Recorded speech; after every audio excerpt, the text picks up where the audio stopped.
Jordan thought he had it all figured out when he moved his money to a high-yield savings account paying 4.5%.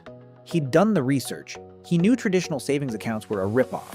While everyone else was earning 0.45%, Jordan was earning 10 times that. He thought he'd solved it.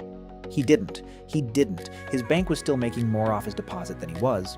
And the thing his high-yield account was doing with his money, he could have done it himself and kept the full yield. But here's the part that really stings. His coworker Maya still had $20,000 sitting in a traditional savings account. In 1 year, her bank paid her $76 in interest. That same year, her bank took that $20,000 and used it to earn over $1,200. She got $76. They kept the rest, and she thanked them for it. Maya had no idea she was losing money. Jordan thought he'd fixed the problem. They were both wrong, just at different levels. Professor Wealth ran the numbers on both. Here's what your bank doesn't want you to see. Maya did everything she was told to do. She saved 6 months of expenses. She kept it in a savings account at a big national bank. She checked her balance every month and saw a small interest deposit. It wasn't much, a few dollars here, a few dollars there, but it felt responsible. It felt safe. Her savings account was paying 0.38% APY. That's the national average right now according to FDIC data. On $20,000, that's $76 a year, about $6.33 a month. Not even enough to buy lunch. Now, Maya probably never thought about what her bank was doing with that $20,000 while it sat in her account. She probably assumed it was just sitting in a vault somewhere, waiting for her. It wasn't. The moment Maya deposited that money, the bank put it to work. Not for her, for them. Here's what Maya's bank did with her $20,000. The first thing they did was lend it out. That's the core business model of every bank in America. They take your deposit, pay you a fraction of a percent, and lend that money to someone else at a much higher rate. The difference between what they pay you and what they earn is called the net interest margin. And right now, the average net interest margin for US banks is 3.39%. That's the highest it's been since 2019. Let's put that in real numbers. Maya's bank paid her 0.38%. They earned an average of 3.39% on the money they lent out using her deposit. On $20,000, that's a spread of about $602 a year that the bank keeps. Maya got $76. The bank got $602 from the same $20,000. But that's just the average. Let's look at where the really wide margins are. Credit cards. The average credit card APR in the first quarter of 2026 is 21%. Maya's bank takes deposits like hers, pays her 0.38%, and turns around and lends that money to credit card holders at 21%. That's a spread of over 20 percentage points. On $20,000, if the bank allocated even a portion of Maya's deposit toward credit card lending, the profit on that slice alone dwarfs what they paid her for the entire year. Auto loans. The average rate on a new car loan right now is around 7.5%. Mortgages around 6.8%. Personal loans around 12%. Every one of these lending products is funded in part by deposits like Maya's, and every one of them earns the bank multiples of what Maya receives. Then there's the treasury trade. And this is the one that should make you pause. Maya's bank takes a portion of her deposit and buys short-term US Treasury bills. Right now, 3-month T-bills are yielding around 3.6%. The bank buys those treasuries with Maya's money, earns 3.6%, and pays Maya 0.38%. That's a 3.22% spread on an asset that Maya could buy herself. The bank is literally acting as a middleman between Maya and the US government and charging her over 3% for the privilege. And then there are the fees. American banks collected an estimated $12.1 billion in overdraft fees, NSF fees, ATM fees, maintenance charges, and other service fees in a single year. JP Morgan Chase alone collected over $1 billion in overdraft fees in 2024. Wells Fargo, nearly the same. These fees are charged to the same customers whose deposits fund the bank's lending operations. Maya's $20,000 is part of that machine. Not to talk of the interchange revenue every time Maya swipes her debit card, the bank earns a cut from the merchant. Not to talk of the float the bank earns on pending transactions, holding your money for a day or two before it actually clears. Not to talk of the anonymized data from your spending patterns that banks package and share with marketing partners. Every one of these is another channel of profit built on top of Maya's deposit. Add it all up and the picture is clear. Maya's bank didn't hold her money. They rented it, they paid her $76 a year for the right to use her $20,000 however they wanted, and she thought she was earning interest. Now let's talk about Jordan. Because Jordan is the person watching this video thinking, I already knew that, that's why I moved my money to a high-yield savings account, and Jordan's not wrong. He's ahead of Maya, way ahead. His high-yield savings account is paying 4.5%, while Maya's is paying 0.38%. On $20,000, Jordan is earning about $900 a year compared to Maya's $76. He did his homework, he made the switch. He's earning 10 times more than the average saver. So what's the problem? The first problem is that 4.5% might not be what Jordan is actually earning. A lot of high-yield savings accounts advertise up to a certain rate. That up to is doing a lot of heavy lifting. Some accounts use tiered rate structures where the top rate only applies to the first $500 or $1,000. After that, the rate drops. Others offer a promotional rate for the first 90 days, then quietly reduce it. Jordan saw 4.5% in the headline. His effective rate might be lower. The second problem is the tax treatment. Interest earned in a savings account, whether it's a traditional account or a high-yield account, is taxed as ordinary income. That means federal taxes plus state and local income taxes. If Jordan is in the 22% federal bracket and lives in a state with a 5% income tax, he's losing over a quarter of his interest to taxes.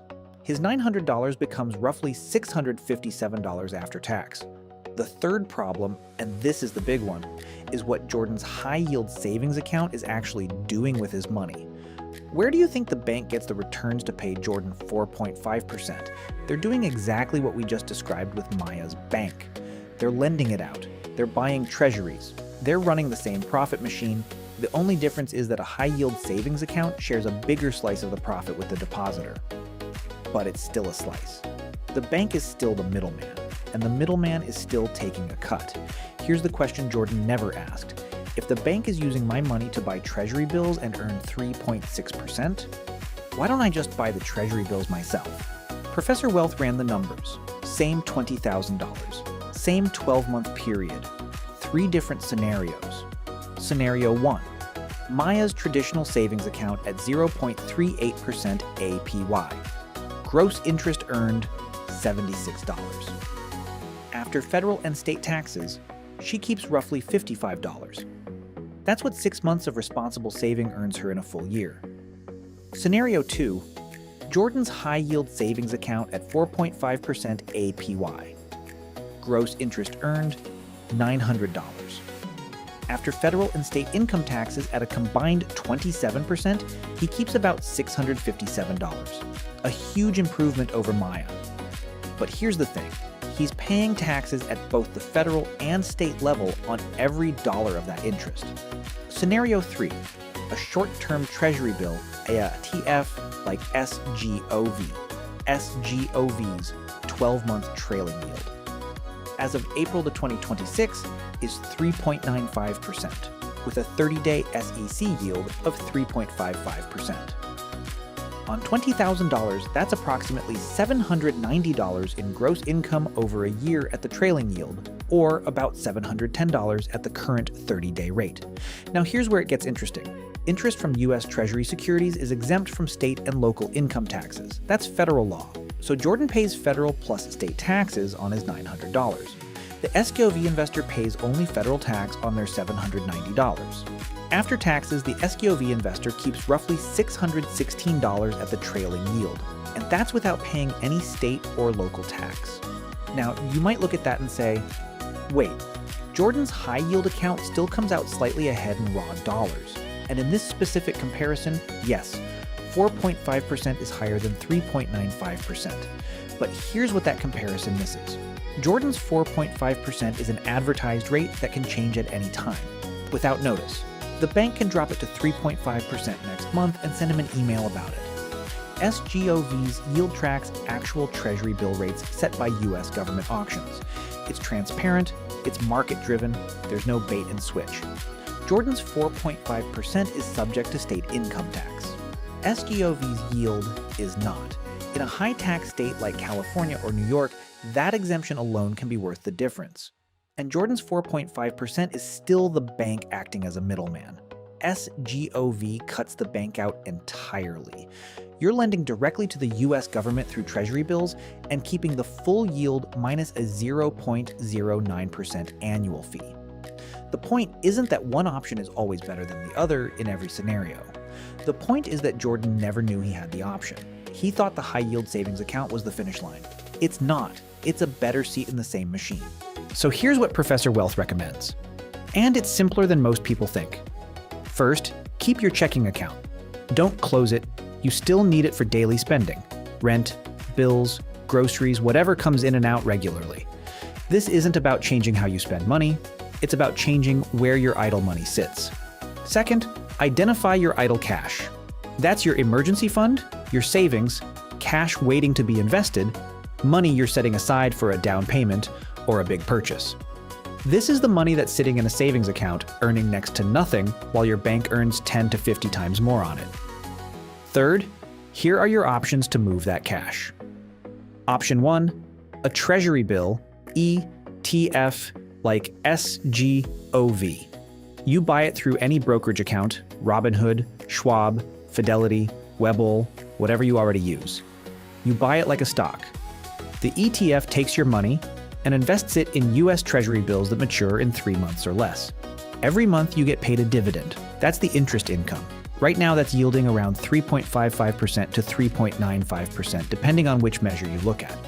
When you need your money back, you sell it during market hours. The price stays right around $100. It's designed that way. The expense ratio is 0.09% a year. On $20,000, that's $18 a year. And your distributions are exempt from state and local income tax. Option 2, treasurydirect.gov.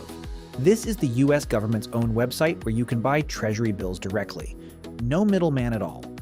No brokerage, no ETF, no expense ratio. You set up an account, link your bank, and buy T-bills at auction. They mature, you get your money back with interest. The downside is that it's less liquid than an ETF. You're committing to a maturity date of 4 weeks to 52 weeks. But if you don't need instant access, this is the purest version of cutting out the middleman. Option 3, a money market fund. These are offered by brokerages like Fidelity, Schwab, and Vanguard. They invest in short-term government securities and other high-quality short-term debt. They offer daily liquidity. You can pull your money out at any time. Yields are currently competitive with high-yield savings accounts. And if you choose a Treasury-only money market fund, you get the same state tax exemption as SGOV. Now, here's the objection most people raise. But my savings account has FDIC insurance. And that's true. FDIC insurance covers up to $250,000 per depositor per bank. If the bank fails, the government guarantees your money. That's a real protection, but think about what you're comparing it to. Treasury bills are debt issued by the same U.S. federal government that backs the FDIC. When you buy a Treasury bill, you're lending money directly to the government. The risk of default is essentially zero, because the government has the ability to print money to pay its debts. You're not giving up safety when you move from a savings account to treasuries. You're moving from a government guarantee on your bank to lending directly to that same government. In some ways, it's more direct. The second objection, I need instant access to my money.